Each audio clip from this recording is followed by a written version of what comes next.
அஸ்ஸலாமு அலைக்கும் வரஹ்மத்துல்லாஹி வபரகாத்துஹு. அல்ஹம்துலில்லாஹி ரப்பில் ஆலமீன். அஸ்ஸலாத்து வஸ்ஸலாமு அலா அஸ்ரஃபில் முர்சலீன் வ அலா ஆலிஹி வ ஸஹ்பிஹி அஜ்மஈன். அம்மா பாத். ஃபகத் கால அல்லாஹு தஆலா ஃபில் குர்ஆனில் அலீம் வல் ஃபுர்கானில் மஜீத். ஃபஅஊது பில்லாஹி மினஷ் ஷைத்தானிர் ரஜீம். பிஸ்மில்லாஹிர் ரஹ்மானிர் ரஹீம். இன்ஷா அல்லாஹ் இன்றைய பயானில் நாம் ஹஜ்ஜுடைய பயன்கள் என்ற தலைப்பில் உள்ள பயானில் ஹஜ்ஜு செய்வதால் என்னென்ன பாவங்கள் கழிகின்றன என்பதை பற்றியும், சஃபா மர்வாவுக்கு இடையில் சயீ செய்வது மற்றும் முஸ்தலிஃபாவிற்கு செல்வது, இது போன்ற பல்வேறு தலைப்புகளில் முஹம்மது நபி ஸல்லல்லாஹு அலைஹி வஸல்லம் அவர்கள் ஷைத்தானுக்கு கல்லடிப்பதை பற்றிய கூறிய ஹதீஸ்கள், ஹஜ்ஜே மப்ரூர் என்றால் என்ன என்பதை பற்றிய விளக்கங்களும் மற்றும் பல ஹதீஸ்களையும் இந்த பயானில் பார்க்கலாம்.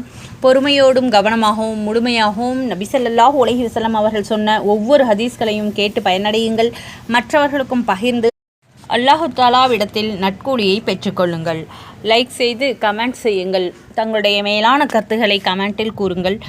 அல்லாஹு தஆலா நம் அனைவருக்கும் மற்றவர்களுக்கு பகிர்ந்த நன்மைகளை தந்தருள்வானாக. ஆமீன்.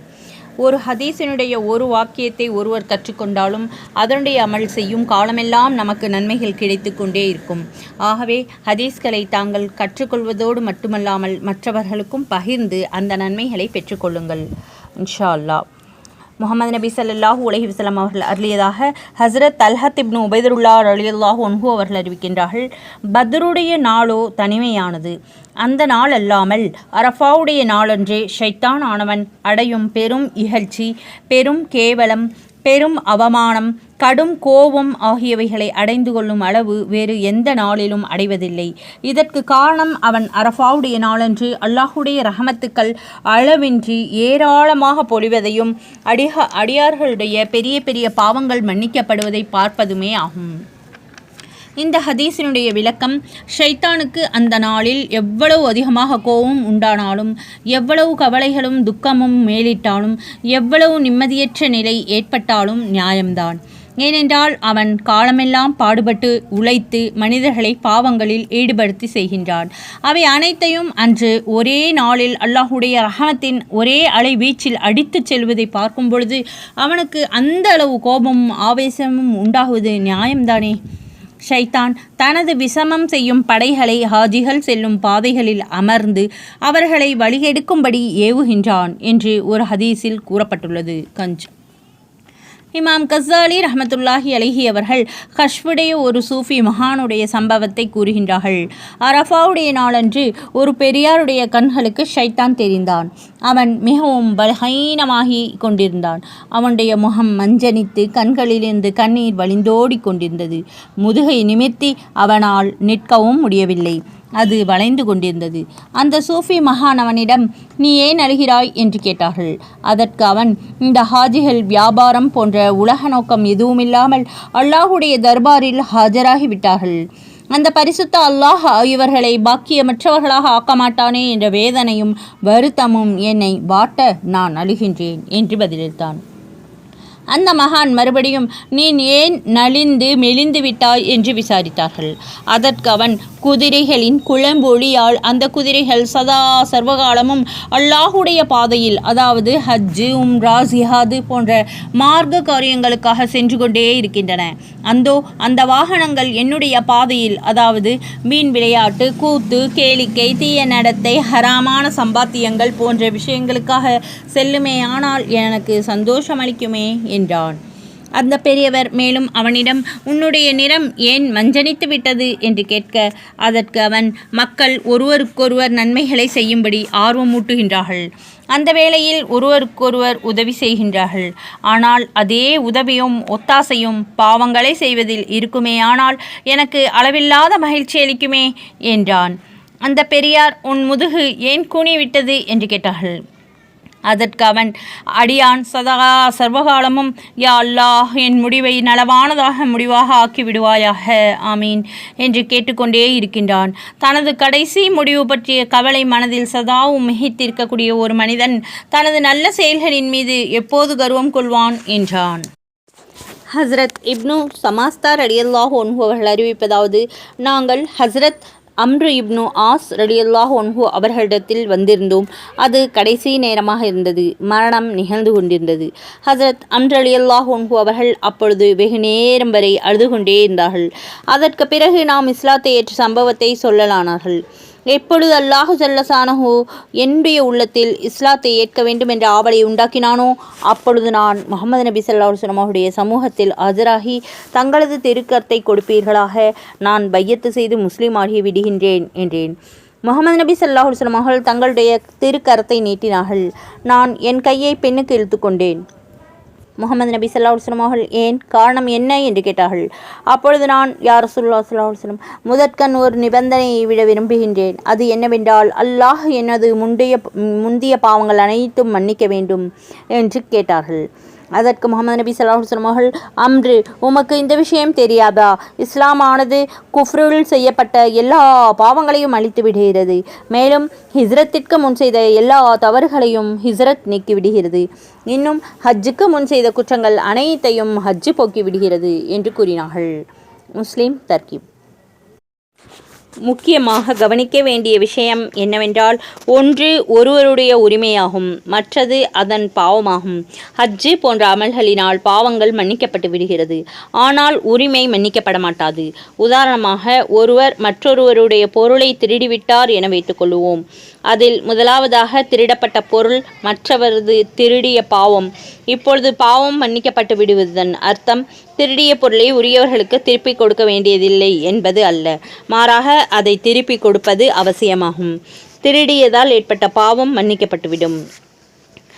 முஹம்மது நபி ஸல்லல்லாஹு அலைஹி வஸல்லம் அவர்கள் அரஃபாவுடைய நாளின் மாலை நேரத்தில் அரஃபாவுடைய மைதானத்தில் உம்மத்தினர்களுடைய பாவ மன்னிப்பிற்காக துஆ செய்தார்கள். சுப்ஹானல்லாஹ். வெகு நேரம் வரை அழுது மன்றாடிக் கொண்டிருந்தார்கள். அல்லாஹ் ஜல்லஷானஹு தஆலாவுடைய கருணை பொங்கி எழுந்தது. இன்னும் நான் உம்முடைய துஆவை ஏற்றுக்கொண்டேன். அடியார்கள் என் விஷயத்தில் செய்த குற்றங்களை நான் மன்னித்து விட்டேன். ஆனால் ஒருவர் மற்றவர்களுக்கு இழைத்த அநீதியாக அது பழிவாங்கப்படும் என்று மொழிந்தான். மறுபடியும் முஹம்மது நபி ஸல்லல்லாஹு அலைஹி வஸல்லம் அவர்கள், யா அல்லாஹ், அநீதி இழைக்கப்பட்டவருடைய இழப்புக்கு பகரமானதை உன் புறத்திலிருந்து அருளிவிடவும், அநியாயம் செய்தவனுடைய குற்றத்தை மன்னித்துவிடவும் நீ சக்தி பெற்றவனாக இருக்கின்றாய் என்று வேண்டினார்கள்.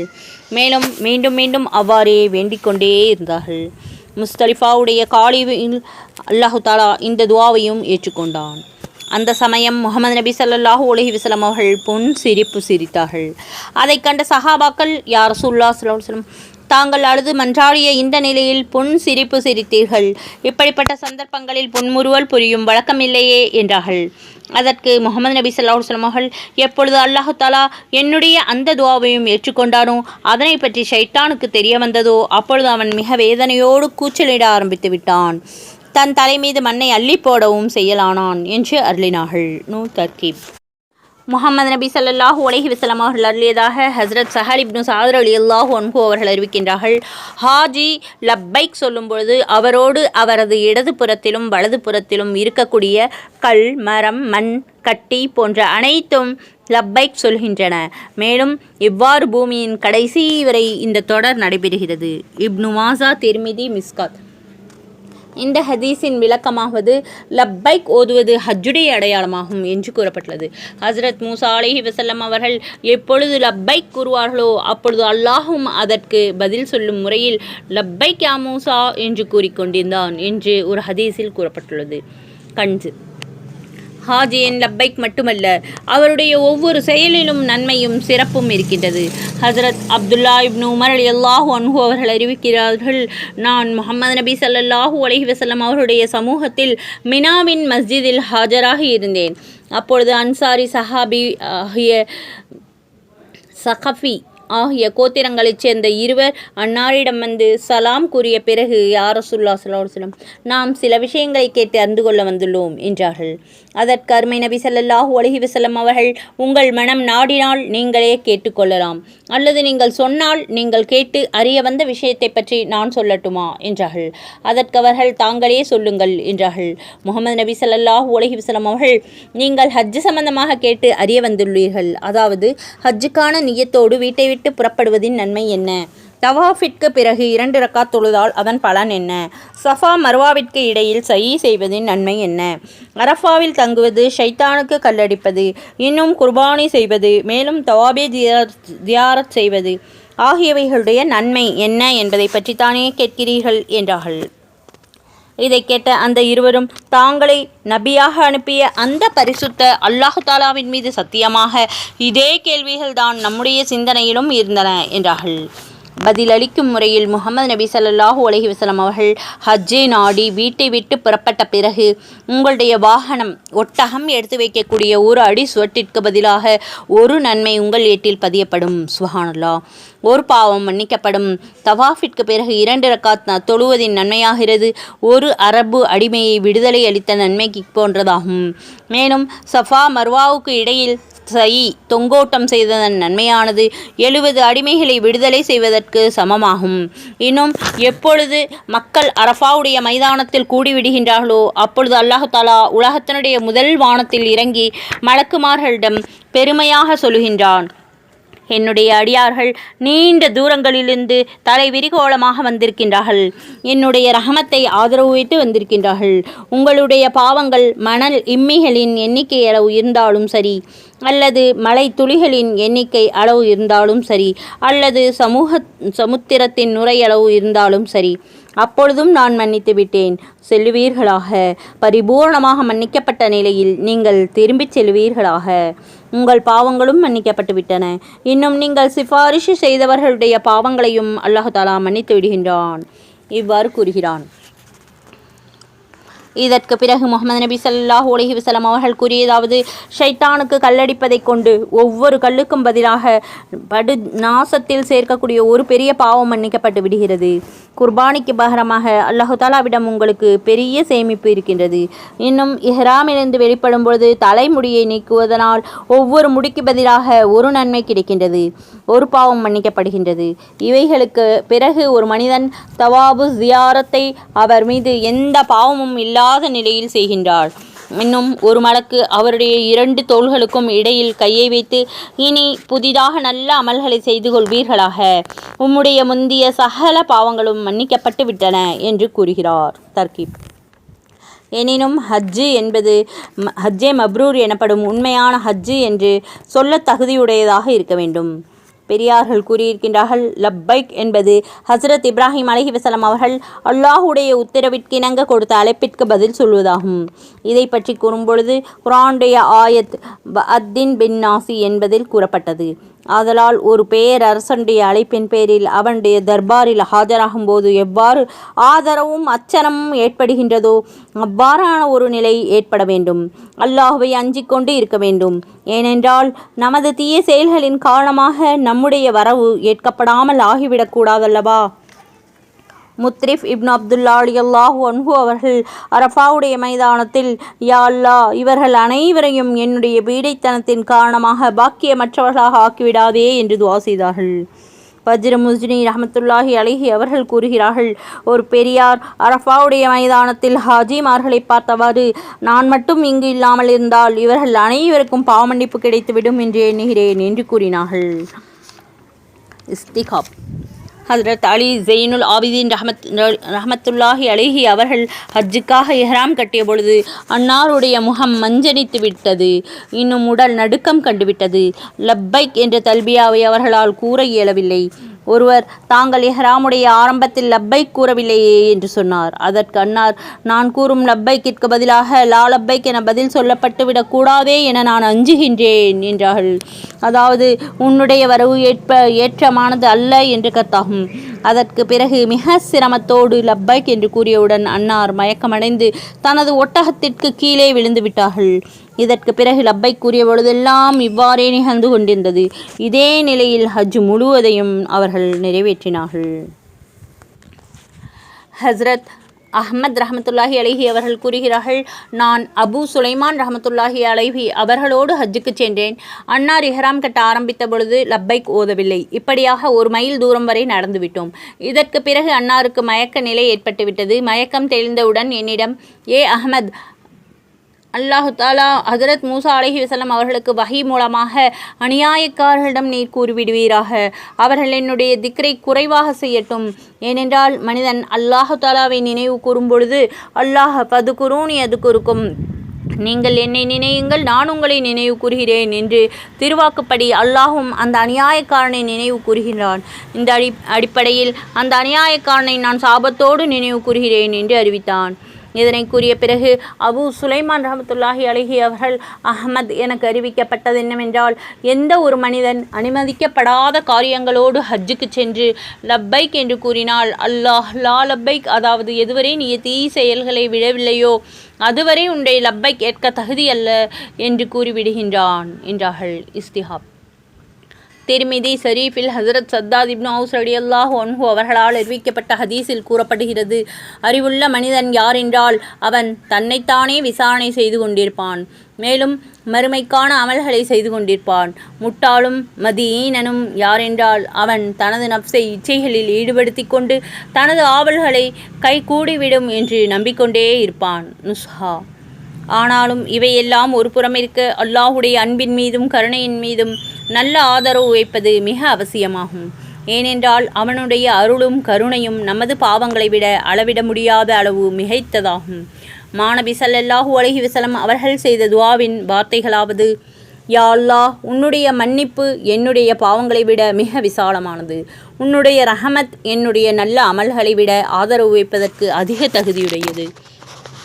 ஒரு பெரியார் மக்கா முக்கர்ரமாவில் 70 வருடங்கள் வாழ்ந்து கொண்டிருந்தார்கள். தவறாமல் ஹஜ்ஜு உம்ராவை செய்து வந்தார்கள். எனினும் அவர் ஹஜ்ஜு அல்லது உம்ராவுக்கு இஹ்ராம் கட்டி லப்பைக் என்று கூறும் பொழுது லா லப்பைக் என பதில் கிடைத்து கொண்டே இருந்தது. ஒரு முறை ஒரு வாலிபர் அவரோடு இஹ்ராம் கட்டினார். அந்த பெரியாருக்கு லா லப்பைக் என பதில் கிடைத்ததை அந்த வாலிபர் கேட்டுவிட்டார். உடனே அந்த வாலிபர், சிறிய தந்தையே, தங்களுக்கு லா லப்பைக் என பதில் சொல்லப்பட்டதே என்றார். அதற்கு அவர், மகனே, நீயும் கேட்டுவிட்டாயா என்றார்கள். அதற்கு அந்த வாலிபர், ஆம், நானும் கேட்டேன் என்றார். இதை கேட்ட அந்த பெரியார் அழுதார். மேலும் சொன்னார், மகனே, நான் 70 வருடங்களாக இதே பதிலை கேட்டு வருகிறேன் என்று கூறினார்கள். வாலிபர், அப்படி என்றால் தாங்கள் ஏன் இத்தனை சிரமங்களை தொடர்ந்து மேற்கொள்கிறீர்கள் என்று கேட்டார். அதற்கு அந்த பெரியார், மகனே, அவனுடைய வாசலை தவிர வேறு எந்த வாசல் இருக்கிறது நான் பற்றி பிடிப்பதற்கு? இன்னும் அவனை தவிர்த்து என்னுடையவன் என்று வேறு யார் இருக்கின்றார்கள் நான் சொல்லுவதற்கு? என்னுடைய வேலை முயற்சி செய்வதுதான். அவன் நாடினால் அதை மறுத்துவிடலாம் அல்லது ஏற்றுக்கொள்ள செய்யலாம். மகனே, இந்த சிறு விஷயத்திற்காக எஜமானுடைய வீட்டை திறந்து விடுவது என்பது ஒரு அடிமைக்கு அழகல்ல என்று அழலானார்கள். அவர் அழுத கண்ணீர் நெஞ்சம் வழிந்தோடியது. அதற்கு பிறகு மறுபடியும் லப்பை கூறினார்கள். அதற்கு மறுமொழியாக, உன்னுடைய அழைத்தலை ஏற்றோம். நம் மீது நல்ல ஆதரவு வைக்கக்கூடிய ஒவ்வொரு அடியானும் நாம் இவ்வாறே நடந்து கொள்வோம். இதற்கு மாற்றமாக எவன் தன் இச்சைகளை பின்பற்றி நடந்து கொண்டு நம்மீது பேராதரவுகளை வைப்பானோ அவனை தவிர என்று கூறப்பட்டதை அந்த வாலிபர் கேட்டாள். இந்த பதிலை கேட்ட வாலிபர், சிறிய தந்தையே, நீங்களும் இந்த பதிலை கேட்டீர்களா என்றார். அவர், அந்த பெரியார், ஆம், நானும் கேட்டேன் என்று கூறியவர் கதறி அழலானார்கள். அபு அப்துல்லா ஜிலாவு ரஹமத்துல்லாஹி அலைஹி அவர்கள் கூறுவதாவது, நான் துல் ஹுலைஃபாவில் இருந்தேன். அப்பொழுது அங்கு ஒரு வாலிபர் இஹ்ராம் அணிய நாடியவராக, என்னுடைய ரப்பே, நான் லப்பைக் கூறினால் அதற்கு நீ லா லப்பைக் என்று கூறிவிடுவாயோ என்று நான் அஞ்சுகின்றேன். இவ்வாறு பல முறை கூறிக்கொண்டிருந்த அவர் கடைசியாக ஒரு முறை அல்லாஹும்ம லப்பைக் என்று சத்தமிட்டு கூறினார். அதிலேயே அவருடைய உயிர் பிரிந்துவிட்டது. முசாமிராத். அலி இப்னு முவப்பப் ரஹமத்துல்லாஹி அலைஹி அவர்கள் கூறுகிறார்கள், நான் அரஃபாவின் இரவில் மினாவில் பள்ளியில் சிறிது நேரம் தூங்கிவிட்டேன். கனவில் 2 மலக்குகள் பசுமையான உடை அணிந்து வானத்திலிருந்து கீழே இறங்கி வருவதை பார்த்தேன். அவர்களில் ஒருவர் மற்றவர்களிடம், இந்த வருடம் எத்தனை நபர்கள் ஹஜ்ஜுக்கு வந்துள்ளார்கள் என்று கேட்டார்கள்.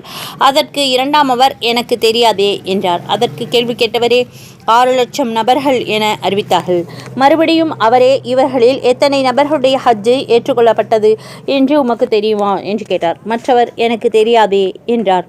அதற்கு அவர்கள், 6 நபர்களுடைய ஹஜ்ஜு மட்டுமே ஏற்றுக்கொள்ளப்பட்டது என்று பதிலளித்தார். அதற்கு பிறகு அவர்கள் வானத்தை நோக்கி சென்று விட்டார்.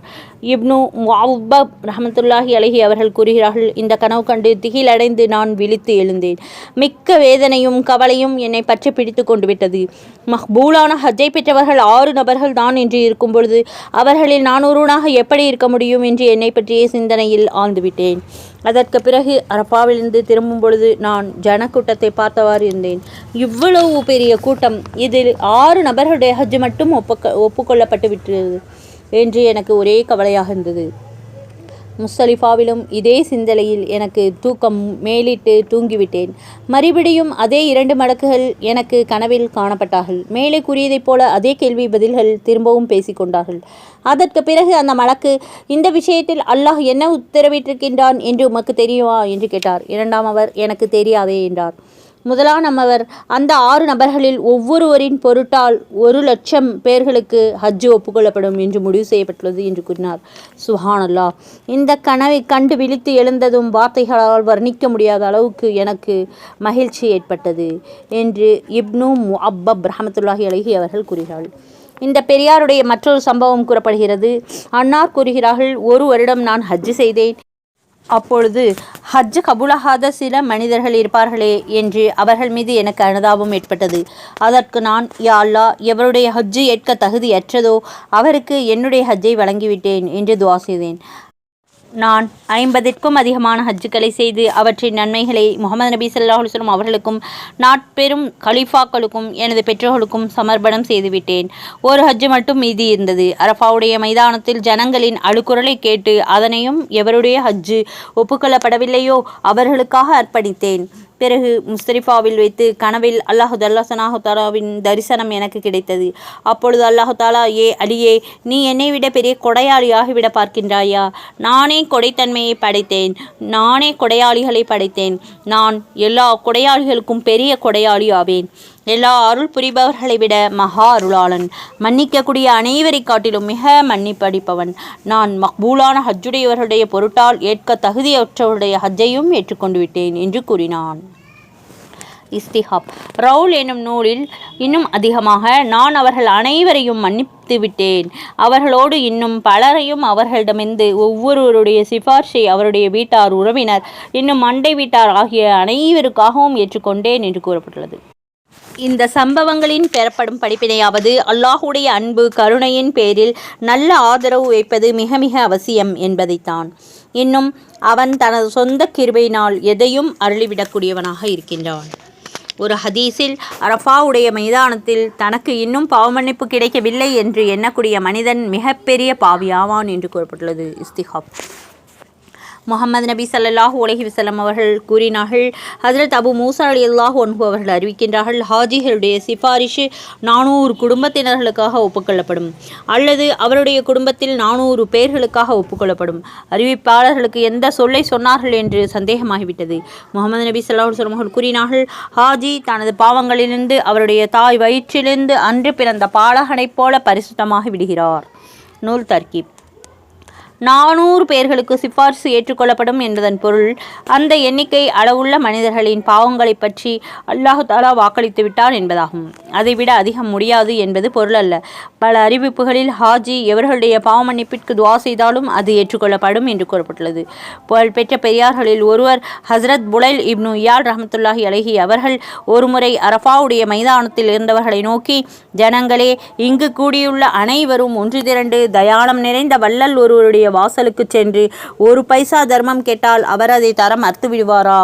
இந்த விஷயத்தில் உங்கள் கருத்து என்ன என்று கேட்டார்கள். அதற்கு ஜனங்கள், ஒருபோதும் மறுக்க மாட்டார் என்று பதில் கூறினார்கள். உடனே அன்னார், அல்லாஹ்வின் மீது ஆணையாக, அல்லாஹ்விற்கு இங்குள்ள அனைவரையும் மன்னித்து விடுவதாகிறது அந்த வள்ளல் 1 பைசா அளிப்பதை விட லேசானது. அல்லாஹ்வுடைய தயாள தன்மைக்கு முன்பு இது ஒரு பொருட்டே அல்ல என்று கூறினார்கள். நூல் ரவுல் முஹம்மது நபி ஸல்லல்லாஹு அலைஹி வஸல்லம் அவர்கள் கூறியதாக ஹஜ்ரத் இப்னு உமர் ரலியல்லாஹு அன்ஹு அவர்கள் அறிவிக்கின்றார்கள், ஹாஜிகளை சந்தித்தால் அவர்களுக்கு சலாம் சொல்லுங்கள், அவரோடு முசாஃபஹா கைலாக செய்யுங்கள். இன்னும் அவர்கள் தனது வீடு சென்று நுழையும் முன் அவரிடம் உங்கள் பாவ மன்னிப்பிற்காக துஆ செய்யும்படி வேண்டுங்கள். ஏனென்றால் அவருடைய பாவங்கள் அனைத்தை விட்டும் பரிசுத்தமாக திரும்ப வந்திருக்கின்றார். நூல் அஹமது மிஸ்காட் ஜிஹாத் என்னும் மார்க்கப்போர் புரிபவர்களும் ஹஜ்ஜு செய்பவர்களும் அல்லாஹ்வுடைய தூதுக்குழு ஆவார்கள். அவர்கள் எது கேட்டாலும் அது அவர்களுக்கு கொடுக்கப்படும். எந்த துவா செய்தாலும் அது ஒப்புக்கொள்ளப்பட்டுவிடும். மேலும் முஹம்மது நபி ஸல்லல்லாஹு அலைஹி வஸல்லம் அவர்களே, யா அல்லாஹ், நீ ஹாஜிகளை மன்னிப்பாயாக, ஆமீன். இன்னும் ஹாஜி யாருடைய மன்னிப்பாக துவா செய்கின்றார்களோ அவர்களையும் மன்னிப்பாயாக, ஆமீன் என்று துவா செய்திருக்கின்றார்கள். மேலும் முஹம்மது நபி ஸல்லல்லாஹு அலைஹி வஸல்லம் அவர்கள் இந்த துவாவை 3 தடவை கேட்டதாக கூறப்பட்டுள்ளது. இதன் மூலம் மேலும் அதிகமாக உறுதிப்படுத்துவது விளங்கிவிடுகிறது. ஹஜ்ரத் உமர் ரலியல்லாஹு அன்ஹு அவர்கள் வாயிலாக அறிவிக்கப்படுகிறது, ஹாஜிக்கும் அல்லாஹ்வுடைய புறத்திலிருந்து பாவமன்னிப்பு உண்டு. மேலும் ஹாஜி ரபியுல் அவ்வல் பிறை 20 வரை எவருக்காக வேண்டி மன்னிப்பு கேட்டு துவா செய்தாலும் அவர்களுக்கு மன்னிப்பு கிடைக்கின்றது. சுப்ஹானல்லாஹ். ஹாஜிகளை பயணம் அனுப்பும் பொழுது உடன் சென்று வழி அனுப்புவது, அவர்கள் திரும்பும் பொழுது எதிர்கொண்டு வரவேற்பது, அந்த சந்தர்ப்பங்களில் அவர்களிடம் துவா செய்யுமாறு வேண்டுகோள் கூறுவது போன்ற வழக்கத்தை நம்முடைய முன்னோர்கள் கடைபிடித்து வந்திருக்கின்றார்கள். இஸ்திகாஃப். அல்ஹம்துலில்லாஹ். இதுவரை நபி ஸல்லல்லாஹு அலைஹி வஸல்லம் அவர்கள் சொன்ன பொன்மொழிகள், சில ஹதீஸ்களை, ஹஜ்ஜை பற்றிய சிறப்புகளையும் பார்த்தோம். இதுவரை பொறுமையோடும் கவனமாகவும் முழுமையாகவும் கேட்ட உங்கள் அனைவருக்கும் அல்லாஹ் தஆலா அதற்குரிய நற்கூலியை தந்தருள்வானாக. இன்ஷா அல்லாஹ் நாம் ஒவ்வொருவரும் அதிகமாக ஹஜ்ஜு செய்வதற்காக துவா செய்ய வேண்டும். அல்லாஹ் தஆலா நம்ம அனைவருடைய ஹஜ்ஜுகளையும் மக்பூலான ஹஜ்ஜாக ஆக்கியருள் புரிவானாக. நாம் அனைவரும் அல்லாஹ் தஆலாவை சென்று சந்திக்கக்கூடிய பாக்கியத்தை நம் அனைவருக்கும் அல்லாஹ் தஆலா தந்தருள் புரிவானாக. ஆமீன். முஹம்மது நபி ஸல்லல்லாஹு அலைஹி வஸல்லம் அவர்களுடைய ரவுலா ஷரீஃபை தரிசிக்கக்கூடிய பாக்கியத்தை அல்லாஹ் தஆலா நம் அனைவருக்கும் தந்தருள்வானாக. ஆமீன். முஹம்மது நபி ஸல்லல்லாஹு அலைஹி வஸல்லம் அவர்கள் நமக்காக எந்த கயிறையெல்லாம் கேட்டார்களோ அவை அனைத்தையும் அல்லாஹ் தஆலா நமக்கு தந்தருள்வானாக. ஆமீன். முஹம்மது நபி ஸல்லல்லாஹு அலைஹி வஸல்லம் அவர்கள் எந்த தீங்கை விட்டு பாதுகாப்பு தேடினார்களோ அவை அனைத்தை விட்டு அல்லாஹ் தஆலா நம்மை பாதுகாப்பானாக. ஆமீன். முஹம்மது நபி ஸல்லல்லாஹு அலைஹி வஸல்லம் அவர்கள் மீது அதிகமாக ஸலவாத் ஓதக்கூடிய பாக்கியத்தை அல்லாஹ் தஆலா நம் அனைவருக்கும் தந்தர் புரிவானாக. ஆமீன். முஹம்மது நபி ஸல்லல்லாஹு அலைஹி வஸல்லம் அவர்களை கனவில் காணக்கூடிய பாக்கியத்தை தந்தருள்வானாக. ஆமீன். மறுமையில் முஹம்மது நபி ஸல்லல்லாஹு அலைஹி வஸல்லம் அவர்களுடைய சிபாரிஷை தந்தருள்வானாக. ஆமீன். பாத்திமா நாயகியின் முந்தானை பிடித்து சொர்க்கம் செல்லக்கூடிய பாக்கியத்தை தந்தருள்வானாக. ஆமீன்.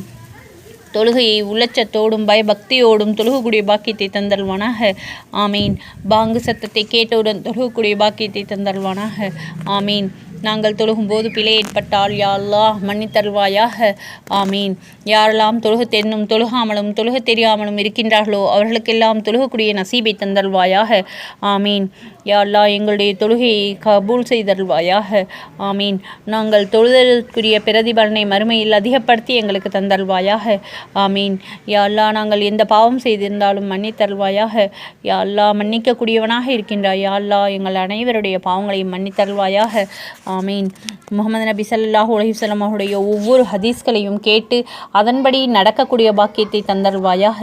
ஆமீன். யா அல்லாஹ் குர்ஆனை அனுதினமும் அழகிய முறையில் ஓதக்கூடிய பாக்கியத்தை தந்தருள்வாயாக. ஆமீன். குர்ஆனை தஜ்வீதுடனும் தர்ஜுமாவுடனும் ஓதக்கூடிய பாக்கியத்தை தந்தருள்வாயாக. ஆமீன். குர்ஆனை பிழையின்றி ஓதக்கூடிய பாக்கியத்தை தந்தருள்வாயாக. ஆமீன். குர்ஆன் ஓதும்போது பிழை ஏற்பட்டுவிட்டால் மன்னித்தருள்வாயாக. ஆமீன். யா அல்லாஹ் யாரெல்லாம் குர்ஆன் ஓதத்தென்னும் ஓதாமலும் ஓதத் தெரியாமலும் இருக்கின்றார்களோ அவர்கள் அனைவருக்கும் அனுதினமும் குர்ஆன் ஓதக்கூடிய பாக்கியத்தை தந்தருள்வாயாக. ஆமீன். யா அல்லாஹ் பெற்றோர் சொல் பேணி நடக்கக்கூடிய பிள்ளைகளாக ஆக்கி வைப்பாயாக. யா அல்லாஹ் எங்களுடைய குழந்தைகள் சரியான ஈமானோடு உன்னுடைய பயத்தோடு வாழக்கூடிய பிள்ளைகளாக ஆக்கி அருள்வாயாக. ஆமீன். யா அல்லாஹ் அந்தந்த காலகட்டத்தில் திருமணம் நடக்கக்கூடிய பாக்கியத்தை தந்தருள்வாயாக. ஆமீன். யா அல்லாஹ் எங்களுடைய பிள்ளைகளுக்கு நல்ல இடத்தில் திருமணத்தை ஏற்படுத்தி தருவாயாக. ஆமீன். யா அல்லாஹ் வாழ்க்கையில் சீரும் சிறப்புமோடு நல்ல முறையில் நடக்கக்கூடிய பாக்கியத்தை தந்தருள்வாயாக. ஆமீன். யா அல்லாஹ் நாங்கள் ஹதீஸில் பயானில் எதை கேட்டோமோ அதன்படி அமல் செய்யக்கூடிய பாக்கியத்தை தந்தருள்வாயாக. ஆமீன். யா அல்லாஹ் நாங்கள் கற்றதை பிறருக்கும் எத்தி வைக்கக்கூடிய பாக்கியத்தை தந்தருள்வாயாக. ஆமீன். யா அல்லாஹ் நாங்கள் கற்றதின்படி அமல் செய்யக்கூடிய பாக்கியத்தை தந்தருள்வாயாக. ஆமீன். யா அல்லாஹ் நாங்கள் எந்த அமலை செய்தாலும் பேருக்காகவோ புகழுக்காகவோ செய்யாமல் உன்னுடைய திருப்பொருத்தத்தை நாடி செய்யக்கூடியவர்களாக ஆக்கி வைப்பாயாக. ஆமீன். யா அல்லாஹ் இந்த சிறிய துஆவினுடைய பெரும் கிருபையை நான் ஏற்றுக்கொள்வாயாக. ஆமீன். யா அல்லாஹ் முஹம்மது நபி ஸல்லல்லாஹு அலைஹி வஸல்லம் அவர்கள் மீது அதிகமாக ஸலவாத் ஓதக்கூடிய பாக்கியத்தை தந்தருள்வாயாக. ஆமீன். யா அல்லாஹ் எங்களுடைய ஒவ்வொரு துஆக்களையும் ஏற்றுக்கொள்வாயாக. ஆமீன். யா அல்லாஹ், இதுவரை பொறுமையாக பயான் கேட்டு மற்றும் துஆக்களுக்கு ஆமீன் சொன்ன அனைவர்களுடைய ஹலாலான ஹஜ்ஜத்துக்களையும் நிறைவேற்றி வைப்பாயாக. ஆமீன். யா அல்லாஹ், உடல் ஆரோக்கியத்தையும் உள்ள நலத்தையும் தந்தல்வாயாக. ஆமீன். யா அல்லாஹ், எங்கள் அனைவருக்கும் ஹஜ்ஜை நசீபாக்குவாயாக. யா அல்லாஹ், எங்கள் அனைவருக்கும் சொர்க்கத்தை வாஜிபாக்கி நரகத்தை ஹராமாக்குவாயாக. ஆமீன். அல்ஹம்துலில்லா. இதுவரை பயான் கேட்ட அனைவருக்கும் அல்லாஹு தாலா நட்கூலியை தந்தல்வானாக. ஆமீன். ஜஸாக்குமுல்லாஹு ஹைரன் கசீரா. லைக் செய்து கமெண்ட் செய்யுங்கள், ஷேர் செய்யுங்கள். அஸ்ஸலாமு அலைக்கும் வரஹ்மத்துல்லாஹி வபரகாத்துஹு வ மஹ்ஃபிரத்துஹு.